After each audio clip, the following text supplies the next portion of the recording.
Hey everyone, today I'd like to do a breakdown of the armor of the Uruk Hai from Peter Jackson's Lord of the Rings. But before I get started, I just want to give a shout out to Alex the History Guy. He beat me to this. I got delayed because I had a bunch of commissions that I had to get completed. So yeah, if you haven't seen his video on the Uruk Hai armor, I would highly recommend it. I have my own views on the armor, which are slightly different, but I think we agree on most things. But I've been wanting to do a breakdown on this armor for a while, because this is, at the moment, not including anything from Warhammer 40k, this is my favourite suit of fantasy armor that is more pure fantasy. I am extremely biased in favour of historical accuracy in armor, so whenever there's more historically accurate armor in media that's meant to be fantasy, I really lean towards that. But for something that is meant to be pure fantasy, at the moment this is my favourite armor, and I think it really fits the Uruk Hai of Saruman. To start off with, I love how rusty and fresh from the forge it looks. A lot of armor that was munitions grade wasn't polished, and like Saruman said, I want them armed and ready to march within 2 weeks. Yeah, so one of the easiest things to skip over is just don't polish the thing, because it doesn't make it more effective really. So the fact that we've got this rough, straight from the forge look, I don't even think it's been properly blackened. It's more of just that's just the way the metal looks after it cools down. Alright, let's start with the helmet. The helmet design is honestly my favourite piece of this whole setup. I know there's a few different helmets. Honestly, I would say that looking at that, it just, to me, really does look like a sallet. When I look at the overall shape of the main 2 helmets, the swordsman's helmet and the pikeman's helmet, pike orc. Okay, yeah, I know. Well, actually, they're not orcs. They're fighting Uruk Hai. Whatever, Gimli. To me, they're orcs. They're not even my favorite kind of orcs. I prefer my orcs with a K. Space orcs. Here we go, boys. I mean, the orcs from Lord of the Rings are okay, but they're just no Gazgul Mac-Uruk Thraka. Honestly, when I see that helmet, the main 2, it really does look to me like a sallet, but instead of a normal closed sallet that can kind of just come down to, well, I guess it varies, but coming down part way, and sometimes you have a bevel to go with it, sometimes you don't. It looks to me like they've just kind of left the mouth part open and just extended the cheeks down to just give a bit more protection to the sides of the jaw. So it's got really large eye slots for good vision, and it's open around the mouth to allow really great ventilation.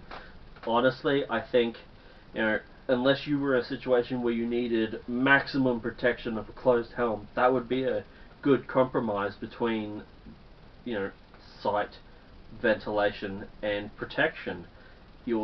It's pretty much trying to maximize the amount of airflow you can get, which, if you've ever been in an armoured fight and you've suffocated inside of a closed helmet, yeah, you suddenly develop a massive appreciation for open face helmets.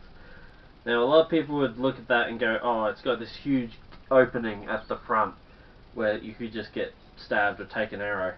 But you know what, he's only wearing at most a 3/4 armour, and a lot of the orcs are running around with only like half armour. A lot of them have got helmet and breastplate and that's it. And like the more heavily armoured ones are only really wearing like a 3/4 armour. So, having a more open helmet to have better visibility and better ventilation makes tons of sense. And if you've ever done armored fighting and suffocated inside of a helmet, you develop a bit of an appreciation for open face helmets. So I kind of see this as really trying to get as much protection as you can without sacrificing ventilation and visibility. So it's not really a closed helmet, it's not really an open helmet, it's kind of a bit of both. And in terms of overall protection to the front, I would compare it to, it's almost like a barbute if you just joined up below the eye slot. But you would have a lot of advantages of an open face helmet, as in good vision because it's got the large eye slits, and it's not obstructing you around the mouth, so you'd get really good ventilation. You'd be able to talk. You'd be able to have a drink or something without taking your helmet off. Honestly, overall, I really like this cutout for the mouth as a functional feature, but with it being closed over the bridge of the nose, so it'd be slightly more protective than say a barbute or a Corinthian. Some Corinthian helmets also do have the cheeks come down a bit. It's an aesthetic, which maybe that's kind of the look they were trying to hint at. But you know what? There's a lot of open face helmets from history, so you know what? Given the choice between something that's completely open faced or covering only open there and there, I'd kind of like a little bit of extra protection, and I think that'd be a pretty good balance. Okay, so the sword fighter's got these weird little are they blades coming down? The little glancing surfaces.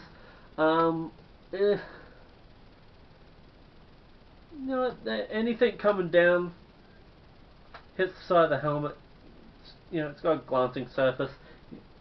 Maybe that would help if, I don't know, stop things going down towards that exposed neck. But what I really want to talk about is these transverse crests that they've got. Now, I do believe that is meant to make them look more like a Roman centurion, because I think I heard somewhere that they wanted a bit of a Roman feel to the Uruk Hai's aesthetic.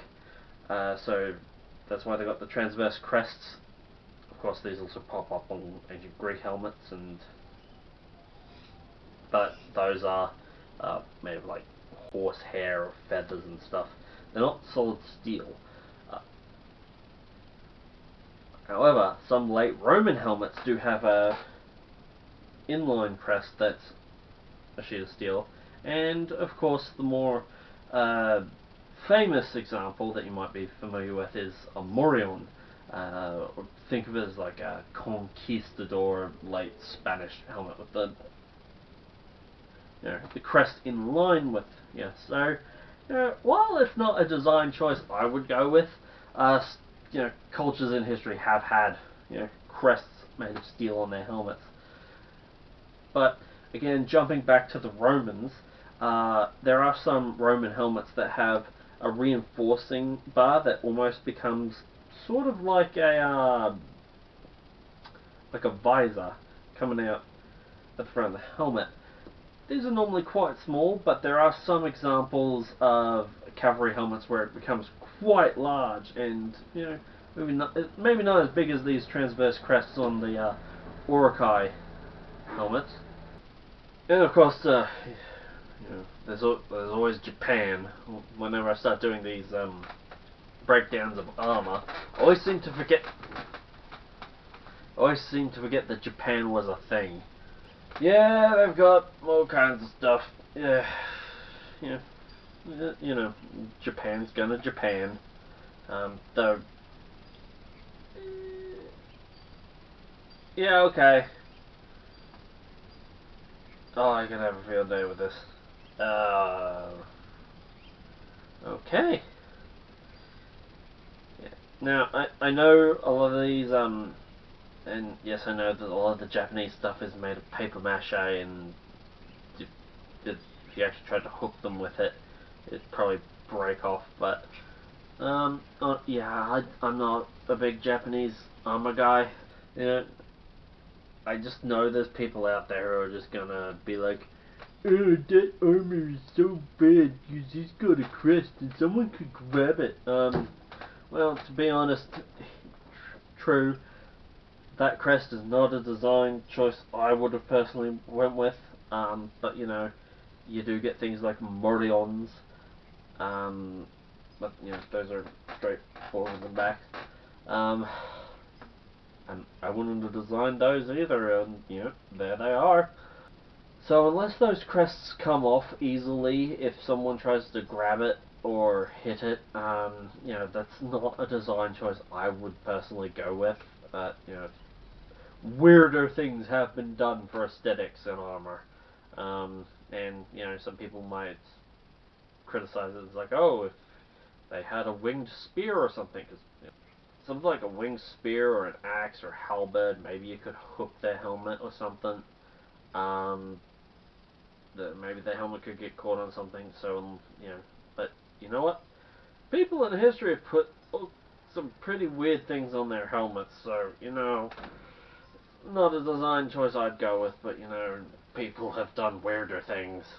But overall, I do really like that helmet, honestly, mostly just because would provide pretty much maximum visibility, maximum ventilation, and the maximum amount of protection you can get without sacrificing either of those two things. But that's for the main two helmets.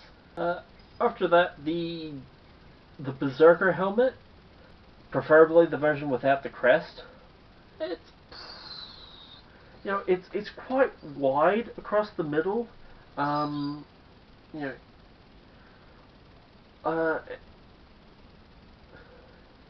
that is probably the best of the armors. Granted, the eye holes do seem quite wide apart, but you know, overall, I really do like that helmet too. It would have, you know, you would need to be more precise with where you put those eye holes to not obstruct vision too much. But you know what, it's a lot more smooth surfaces. Depending on the version, some of them have got a little bit of a like a little flange at the back, like on a sallet or a Roman helmet to help protect the back of the neck. I quite like that. The sapper helmets, I don't know. I've never really given them too much thought, but I will say that really big fan at the back really does remind me of some of those Roman helmets with the really big fan to protect the neck. But that's not a big fan of that one. But you know, that's a sapper's helmet. That's not meant for fighting in, and a bit weird.